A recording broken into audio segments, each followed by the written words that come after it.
Every single day, 130,000 vehicles cross a bridge that engineers now know will collapse. Not might collapse, will collapse. The Interstate 5 bridge spanning the Columbia River was built in 1917 and 1958, decades before scientists understood the Cascadia Subduction Zone.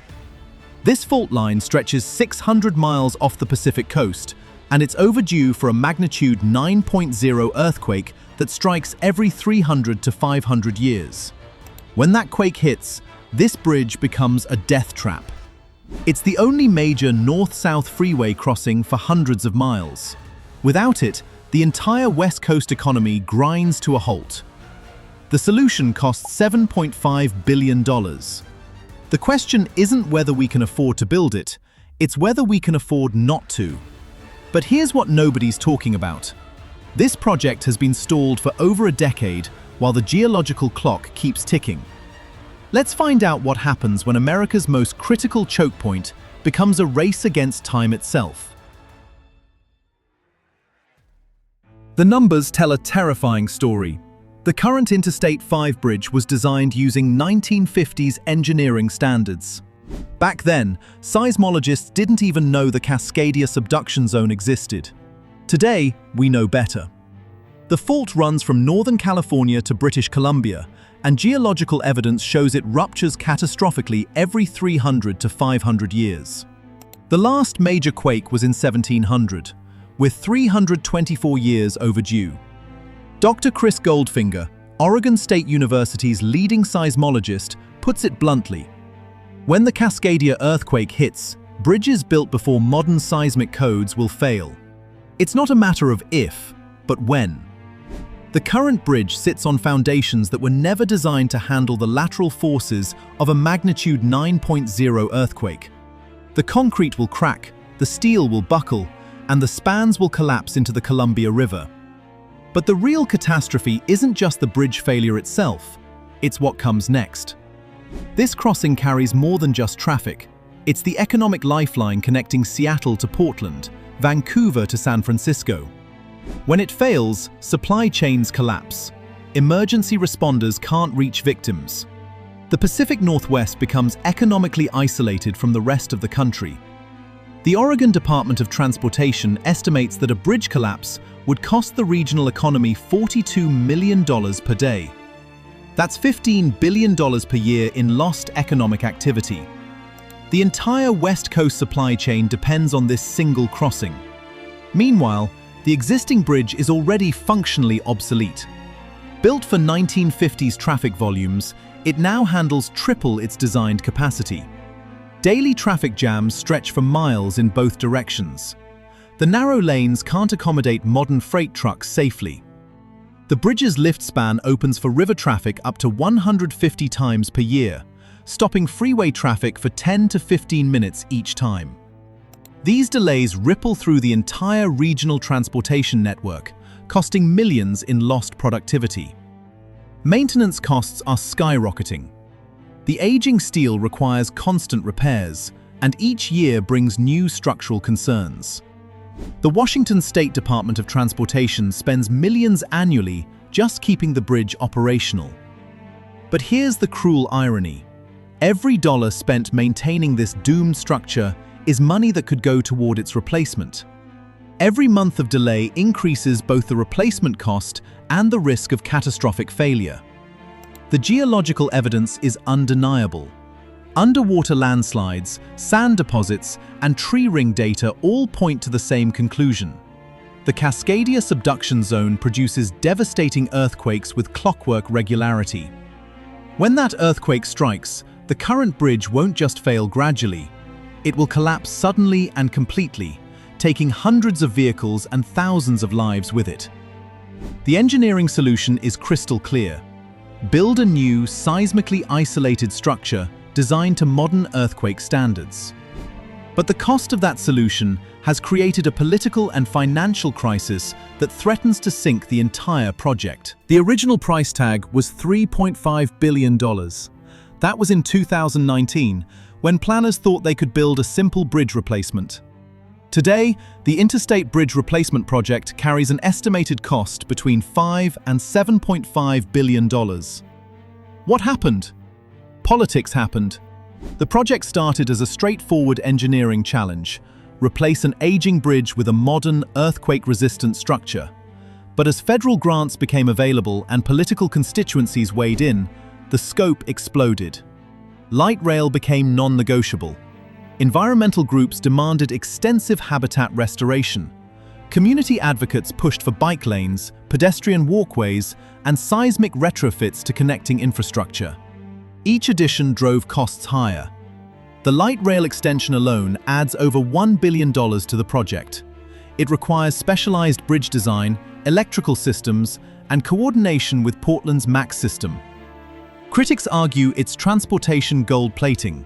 Supporters say it's essential for regional connectivity. Highway expansion adds another layer of complexity.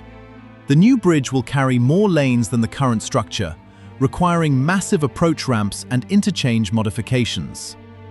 Property acquisitions stretch from Vancouver to Portland, each parcel adding millions to the total cost. But the real cost driver is seismic engineering. Building an earthquake-proof bridge over the Columbia River requires cutting-edge technology that pushes construction costs to unprecedented levels. The new structure will use base isolation systems, essentially giant shock absorbers that allow the bridge deck to move independently during an earthquake. These systems cost tens of millions per span, but can mean the difference between survival and catastrophic collapse. Deep foundations must reach bedrock 150 feet below the riverbed. Each foundation pier requires specialized drilling equipment and thousands of tons of reinforced concrete. The engineering tolerances are measured in millimeters, not inches. Federal funding provides the majority of project financing. The Infrastructure Investment and Jobs Act allocated $1.5 billion specifically for this bridge. Additional federal grants could bring total federal contribution to over $3 billion. But federal money comes with federal requirements. Environmental reviews, Buy America provisions, and prevailing wage requirements all add time and cost to the project. Oregon and Washington have each committed over $1 billion in state funding. Both states have authorized tolling to generate additional revenue, potentially raising $1.2 to $1.6 billion over the bridge's lifetime. The tolling system itself requires sophisticated technology. Electronic sensors, enforcement cameras, and billing systems add millions to upfront costs, while promising long-term revenue streams. Political coordination between two states, multiple federal agencies, and dozens of local jurisdictions creates constant delays. Every stakeholder has veto power, and every delay increases costs. Senator Patty Murray from Washington secured federal appropriations, but warned that delays could jeopardize future funding. Oregon Senator Ron Wyden echoed similar concerns, emphasizing that federal patience isn't infinite. The Coast Guard review process adds another layer of uncertainty. The new bridge design eliminates the drawbridge, reducing clearance for river traffic by 60 feet. If maritime interests prevail, adding a movable span could increase costs by over $400 million. Project managers estimate that each year of delay adds $200 million to the final price tag. Oregon and Washington taxpayers will be paying for this bridge long after its completion. Yet the alternative is unthinkable. Economic analysis shows that bridge failure would cost the regional economy over $15 billion annually. The replacement project, expensive as it is, pays for itself in prevented economic losses within the first year of operation. With political alignment finally achieved and funding mostly secured, the question becomes whether engineers can actually deliver a structure capable of surviving the inevitable magnitude 9.0 earthquake. The answer depends on technology that will literally allow the bridge to dance with the Earth itself. The construction timeline is brutally tight. Groundbreaking is scheduled for 2026, with completion targeted for 2032. That's 6 years to build one of the most seismically advanced bridges ever constructed. Geological probability suggests a 10 to 15% chance of a major Cascadia earthquake within the next 30 years. Every month of delay increases the odds that construction crews will face the very disaster they're trying to prevent. The new bridge design incorporates seismic isolation technology proven in Japan and California. Base isolators act like massive shock absorbers, allowing the bridge deck to move up to 4 feet in any direction during an earthquake. Lead rubber bearings and fluid, viscous dampers will dissipate seismic energy before it can damage the bridge structure. These systems cost millions per span, but transform the bridge from a rigid structure that fights earthquake motion into a flexible one that moves with it. Foundation work presents the greatest engineering challenge. Piers must extend 150 feet below the riverbed to reach stable bedrock. Specialized drilling equipment will work around the clock to install massive concrete caissons. Each foundation requires thousands of tons of reinforced concrete and high-strength steel. The concrete mix includes special additives to cure underwater and resist seismic forces. Quality control testing happens continuously during construction. The steel superstructure will use advanced metallurgy designed for seismic zones. Moment-resistant connections and ductile detailing allow the structure to bend without breaking during earthquake motion. Construction sequencing becomes critical when building over an active shipping channel. River traffic can't stop for 6 years, so builders must work around commercial vessels, Coast Guard operations, and environmental restrictions. Weather adds another variable. Columbia River winds can exceed 50 miles per hour, shutting down crane operations for days at a time. Winter storms and spring floods create narrow construction windows. Federal grant deadlines create additional pressure. The project must obligate $2.4 billion in federal funding by September 30, 2026, or risk losing the money entirely. That leaves just 5 months between the expected federal approval in April and the spending deadline. Project managers have divided construction into phases to accelerate the timeline. Foundation work can begin while final design details are completed. Prefabricated components will be manufactured off-site to reduce on-site construction time. But the geological clock doesn't wait for construction schedules. Seismic monitoring stations throughout the Pacific Northwest track fault activity continuously.